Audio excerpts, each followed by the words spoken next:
பெண் முதல்ல குடும்ப நல நீதிமன்றத்தில் அந்த பெண் சொல்லியிருக்காங்க, நான் திருமணம் முடித்து வந்து முதலிரவிலேயே என்னுடைய கணவர் என்னுடைய நகை அனைத்தையும் வாங்கி அவங்களுடைய அம்மா கிட்ட கொடுத்துட்டாங்க. அவங்க கஸ்டடியில் வச்சுருந்தாங்க. திருமணத்திற்கு முன்பே அவங்களுக்கு நிறைய பிஸ்னஸ் லாஸ் ஆகிருந்ததோ இல்லை வேறு ஏதோ பிஸ்னஸ் தொடர்பான கடன்கள் அவங்களுக்கு ஏற்கனவே இருந்திருக்கு. அவங்களுடைய கடன்களுக்காக என்னுடைய நகையை பயன்படுத்தி கொண்டார்கள்.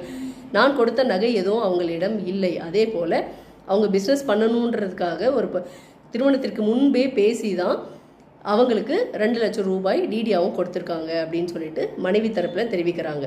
அதே போல் கணவர் தரப்பிலிருந்தும் இதற்கு எதிரான ஒரு பதில் சொல்கிறாங்க. என்ன சொல்கிறாங்கன்னு பார்த்தீங்கன்னா, அந்த பெண் திருமணம் முடித்து வந்து முதலிரவு அன்றே அந்த முதல் நாளே அவங்க நகையெல்லாம் கலட்டி ஒரு பீரோக்குள்ளே வைத்து பீரோவை பூட்டி விட்டு அந்த சாவி எடுத்துகிட்டு வந்து அவங்க தலகணி கீழே வச்சுட்டு தான் தூங்கினாங்க. அது மட்டும் இல்லை, திருமணம் முடிந்து 6 நாளிலேயே அந்த பெண் அவங்களுடைய அம்மா வீட்டுக்கு போகும்